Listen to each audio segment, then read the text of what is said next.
In 1930, there was a doctor in Kentucky who believed that disabled children were basically just broken experiments waiting to be fixed. His name was Dr. Samuel Hendricks, and for nearly 2 decades, he ran what he called the Institute for Physical Restoration in the mountains of eastern Kentucky. But what it really was, what it really became, was a laboratory of horrors disguised as a hospital. I'm talking about a place where disabled children were subjected to procedures that weren't meant to help them. They were meant to test theories. They were meant to satisfy curiosity. They were meant to push the boundaries of what a man with power and a God complex could get away with. I grew up hearing whispers about Hendricks. My grandmother used to tell me stories about children who went into that place and came out different. Not better, just different. Changed in ways that didn't make sense. Some of them didn't come out at all. For years I thought those were just stories, small-town folklore, the kind of scary tale you tell kids to keep them in line. But then I started researching. I started digging into records, old newspaper clippings, medical documents that should have been destroyed but somehow survived. And I realized that my grandmother wasn't exaggerating. If anything, the reality was worse than the whispers. What happened in that institute wasn't just medical negligence. It wasn't just a doctor making bad decisions. It was systematic abuse. It was deliberate experimentation on children who had no voice, no power, and no way to protect themselves. Children with disabilities, children from poor families, children who had literally no one to advocate for them. These kids were treated like test subjects, like their bodies were property, like their pain was acceptable collateral damage in the name of science. For 18 years, Hendricks operated that place with almost no oversight. Local authorities either didn't know what was happening or didn't care. The medical community ignored it. The families of these children were too desperate, too poor, too powerless to fight back. And Hendricks, he operated with complete impunity. He published papers about his work. He presented his findings to medical societies. Some of his colleagues actually praised him for his innovation and his willingness to push boundaries. But eventually, the truth emerged. Eventually, someone talked. Eventually, Kentucky couldn't ignore what had been happening in those mountains anymore. And when the full scope of what Hendricks had done came to light, the entire state, and eventually the entire country, was forced to confront how a single man with a twisted vision and absolute authority had been allowed to torture children for nearly 2 decades. This is that story. This is how a doctor became a monster and how a state finally had to answer for what it allowed to happen. Before we dive into the absolutely horrifying details of what Dr. Hendricks did inside that institute, I need to ask you something. What city are you watching this from right now? Are you from Kentucky? Maybe you're watching from Tennessee or Ohio or somewhere completely different that I never would have guessed. I really want to know. Drop your city in the comments below because I genuinely want to understand who's watching this story and where you're coming from. And while you're down there in the comments, hit that like button if this story about medical atrocities and uncovered corruption is absolutely blowing your mind. Show YouTube that you want more content like this. Stories about forgotten dark history. Stories about justice finally being served. Stories that expose the truth about what powerful people got away with. And if you haven't subscribed to Invisible Abuse yet, what are you waiting for? We've got incredible stories coming all the time. Stories about abuse, exploitation, and the people who fought back. Stories that will absolutely shock you. Subscribe now, hit that notification bell, and never miss a video. Now let's get into this because what happened in those Kentucky mountains was truly deranged. Dr. Samuel Hendricks wasn't born a monster. At least, that's what people told themselves after everything came out. He came from money. His father was a successful businessman, and his mother came from an old Kentucky family with deep roots in the state. He was educated, went to medical school up north, trained under some of the best physicians of the time. By all accounts, he was intelligent, articulate, and charming. People liked him. People trusted him. People saw a man who was going places, a man with vision, a man who was going to do great things.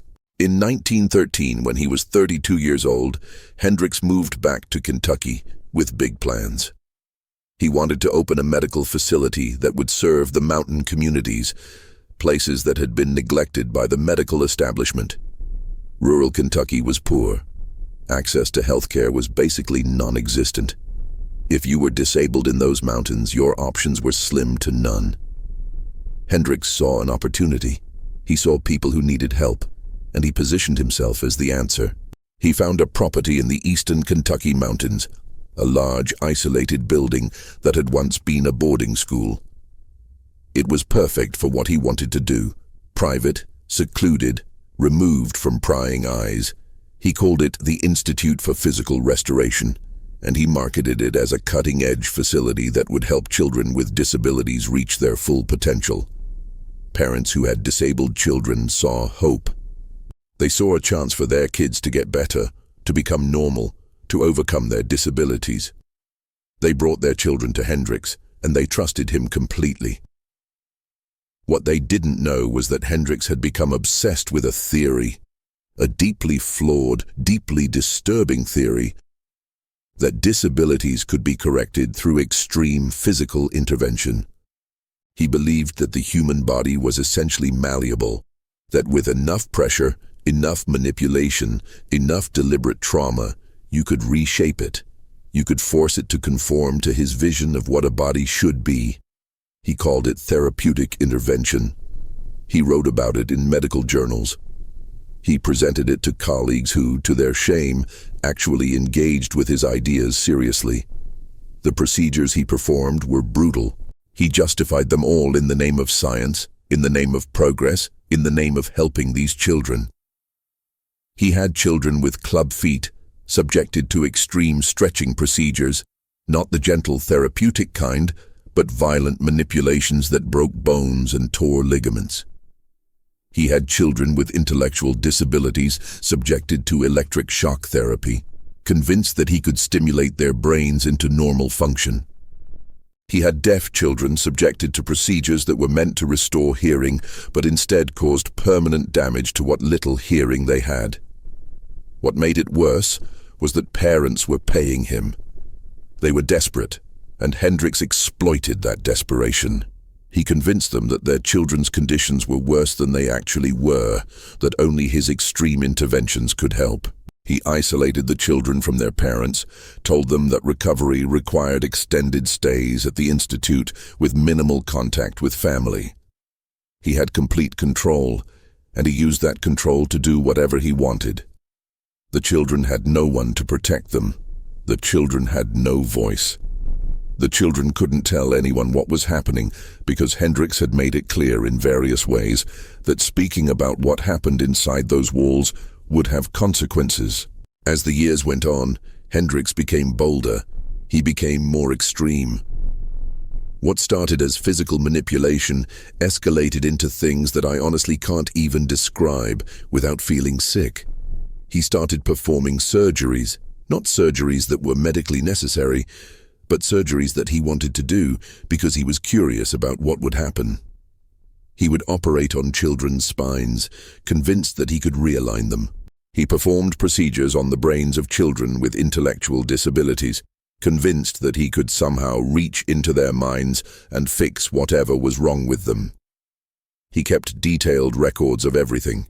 He documented the procedures with photographs. He took measurements before and after. He tracked what he called the results, though results was a generous word for what actually happened to these children. Most of them got worse. Some of them didn't survive the procedures. Some of them survived but were left in states that were incomprehensibly damaged. And Hendricks documented it all like a scientist would. Clinical, detached, completely devoid of any recognition of the human cost of what he was doing. The twisted part was that some of the local medical community actually supported him. There was a culture at the time, a deeply disturbing culture that I have to acknowledge, of eugenics and medical racism. There were doctors who believed that people with disabilities shouldn't exist. that they were drains on society, that experimenting on them was acceptable because they were considered less than human anyway. Hendricks tapped into that culture. He framed his work as progressive. He framed it as scientific advancement. He presented his findings to medical societies, and some of his colleagues actually took him seriously. The children themselves became like ghosts. Some of them were so traumatized, so damaged, that they barely spoke anymore. Some of them developed severe psychological issues on top of their physical disabilities. Some of them were locked away in rooms because they had become violent. Violent as a direct result of the trauma they'd experienced at Hendricks's hands. The institute became less like a medical facility and more like a prison. The children were captive. The staff knew what was happening and did nothing. Parents didn't know the extent of what was happening because Hendricks controlled all communication. There was one child, a boy named Thomas, who had cerebral palsy. He came to the institute at age 7. His parents brought him because they had hope. They thought maybe Hendricks could help. What Hendricks did was subject him to a series of experimental procedures over the course of 3 years that left him unable to walk, unable to speak, unable to do anything but lie in a bed and stare at the ceiling. When Thomas finally left the institute, when his parents finally came to get him, they didn't recognize their own son. The person who came out was not the child who went in. The damage was so complete, so comprehensive, that Thomas never recovered. But his story wasn't unique. There were dozens of children. Hundreds, probably, if you counted everyone who came through those doors over 18 years, each one traumatized, each one damaged, each one failed by the system that was supposed to protect them. And Hendricks kept operating. He kept experimenting. He kept convincing parents that he was helping when he was actually destroying. For years, the abuse continued unchecked. But eventually, people started to notice. It wasn't dramatic. It wasn't like someone suddenly blew the whistle. It was more subtle than that. It was parents wondering why their children came back so different. It was former staff members who couldn't live with what they'd seen. It was neighbors who noticed children being transported in the dead of night. It was the whispers that slowly grew louder. In the late 1920s, a former nurse named Margaret Davis decided she couldn't stay silent anymore. She had worked at the institute for 2 years, and what she witnessed broke her. She watched Hendricks operate on children. She watched him perform procedures that had no medical justification. She watched children suffer, and she watched him take notes like he was observing lab rats. She quit, but she couldn't just walk away. She started talking to journalists, though most wouldn't listen. She talked to medical boards, though they were reluctant to investigate. She talked to anyone who would listen, but for a long time, nobody did. The problem was that Hendricks had power. He had money. He had connections. He was respected in certain circles. When people started asking questions, he had answers. He had records. His falsified records that made his work look legitimate. He had testimonials from families who claimed they'd seen improvement, even though most of those testimonials were coerced or fabricated. He had connections in the state government and in the medical establishment that protected him. When Margaret Davis tried to go public, Hendricks had her discredited. He spread rumors about her mental state. He suggested that she had become unstable, that she was making up stories out of spite. But Margaret didn't stop. She kept talking. She kept gathering evidence. She reached out to other families, other former staff members. Slowly, a picture started to emerge. A picture of a man who was systematically abusing children under the guise of medical treatment. Some of the children who had left the institute started coming forward as young adults. They talked about what had happened to them. They described procedures that made no medical sense. They described pain that had no justification. They described psychological trauma that lasted years. In 1928, a journalist named Robert Crawford decided to investigate. He traveled to the institute undercover. pretending to be interested in bringing a disabled child there for treatment. What he found shocked him. He found children who were malnourished, children who showed signs of physical abuse, children who displayed severe psychological distress. He saw the records. He talked to staff members who were willing to speak off the record. He documented everything, and then he published a series of articles in the Kentucky newspapers that finally started to break through the wall of denial and protection that had surrounded Hendricks. The articles were explosive. They detailed the procedures. They named children who had been harmed. They quoted former staff members. They painted a picture of an institute that was essentially a torture chamber. The public reaction was immediate and intense. People were horrified. People were angry. People demanded answers. And for the first time, the authorities couldn't ignore it anymore. For the first time, the system that had protected Hendricks for so long started to crack. Once the articles were published, the state of Kentucky couldn't move fast enough. Investigations were launched. Law enforcement descended on the institute. What they found was almost incomprehensibly disturbing. They found medical records that documented procedures that had no legitimate medical purpose. They found photographs of children in various states of injury and distress. They found evidence that children had been subjected to experimental procedures without any kind of informed consent from their parents. They found documentation of at least 7 children who had died at the institute under suspicious circumstances. The medical board launched their own investigation, and what they discovered was that Hendricks had fabricated much of his work. The procedures he described in his published papers had either been exaggerated beyond recognition or were completely false. He had no real methodology. He had no real science backing up what he was doing. He was essentially making it up as he went along, driven by ego and curiosity, and a complete lack of empathy for the children he was experimenting on. Hendricks was arrested. He was charged with multiple counts of assault, battery, and negligent homicide.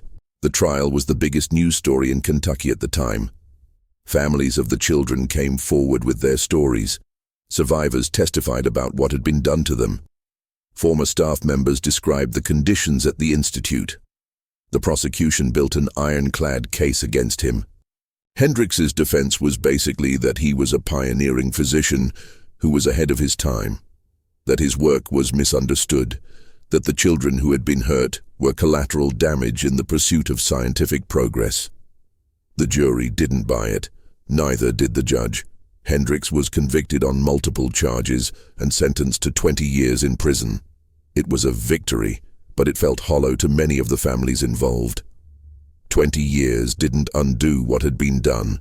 No amount of prison time could give back the years that their children had lost. No amount of justice could repair the damage that had been inflicted.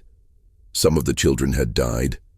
Some of them were permanently damaged both physically and psychologically. Some of them spent the rest of their lives struggling with what had been done to them. The institute was shut down immediately. Its records were seized. Children who were still there were removed and placed in other facilities that were supposedly safer, though many of them remained traumatized. The medical community had to confront the fact that they had allowed someone like Hendricks to operate unchecked for nearly 2 decades. Some of the doctors and administrators who had supported him or looked the other way faced their own consequences, though not enough of them, and not serious enough consequences in the opinion of many people who were affected by the institute. But the case also sparked change. It led to new regulations around medical experimentation. It led to increased scrutiny of private medical facilities. It led to a broader reckoning with the eugenics movement and the way medical authority had been weaponized against vulnerable populations. Kentucky's darkest secret had been exposed, and while that exposure came too late for many of the children who had been harmed, it at least ensured that what had happened couldn't be forgotten or swept under the rug. Years later, long after Hendricks had died in prison, survivors started writing their own stories. They founded support groups. They worked with historians to document what had happened. They made sure that the story of the Institute was preserved, not as some dark historical footnote, but as a crucial lesson about what happens when power goes unchecked and when vulnerable people are left unprotected. One of the survivors, a woman named Eleanor, spent decades advocating for disability rights. She became a lawyer specifically because of what happened to her at the Institute. She fought for legislation that would protect vulnerable populations. She fought for transparency in medical facilities. She fought to ensure that the kind of systematic abuse that occurred at Hendricks Institute could never happen again. She didn't just survive what happened to her. She transformed it into a mission to protect others. The story of Dr. Hendricks and the Institute for Physical Restoration became a case study in medical schools and law schools. It became an example of medical ethics gone catastrophically wrong. It became a reminder of what happens when society decides that some people, disabled people, poor people, powerless people, are disposable. It became a warning about the danger of unchecked authority. But the deeper truth is that this wasn't just about one twisted doctor and one horrifying place. This was systemic. This was cultural. This was a time in American history when the concept of eugenics was actually mainstream, when disabled people were viewed with suspicion and fear, when medical practitioners could justify almost anything in the name of scientific progress. Hendricks was extreme, but he wasn't unique. He was an extension of a broader philosophy that pervaded the medical establishment and American society more broadly. The survivors of the Institute carried their trauma their entire lives. Many of them dealt with physical disabilities that were exacerbated by what Hendricks had done to them. Many of them dealt with severe psychological trauma. Many of them never fully recovered. Some of them didn't survive to see justice served. But their stories, their voices, forced American society to confront something it had been avoiding for too long. Today, when we talk about medical ethics, when we talk about informed consent, when we talk about protecting vulnerable populations, we're talking about lessons learned from cases like Hendricks Institute. The regulation that exists around medical experimentation today, the oversight, the ethics boards, the protections for subjects. All of that exists in part because of what happened in those Kentucky mountains. Hendricks died in prison in 1952, 22 years after his arrest. He died completely unrepentant, convinced until the end that he was a misunderstood pioneer. But his legacy isn't that he was a pioneer. His legacy is that he was a predator. His legacy is the suffering he inflicted.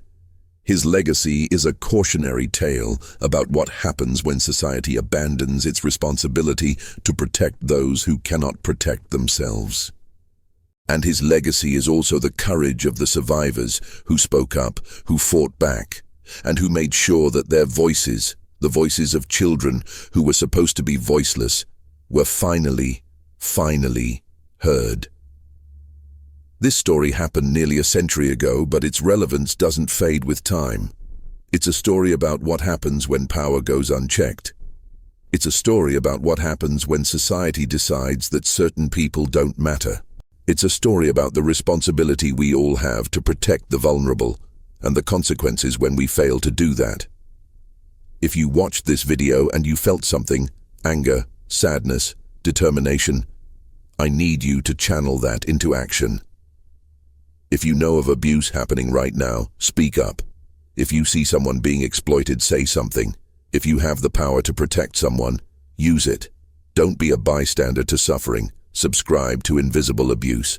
This channel is dedicated to telling the stories that society tries to hide. The stories of people who were hurt by those in power. The stories of survivors who fought back. The stories of systemic failures that demand accountability. We share stories of abuse, exploitation, and the long road to justice. These stories matter. These voices matter. And if you're a survivor of medical abuse, institutional trauma, or exploitation, your story matters too. You're not alone. There are people who believe you. There are people who want to help. Reach out. Speak your truth.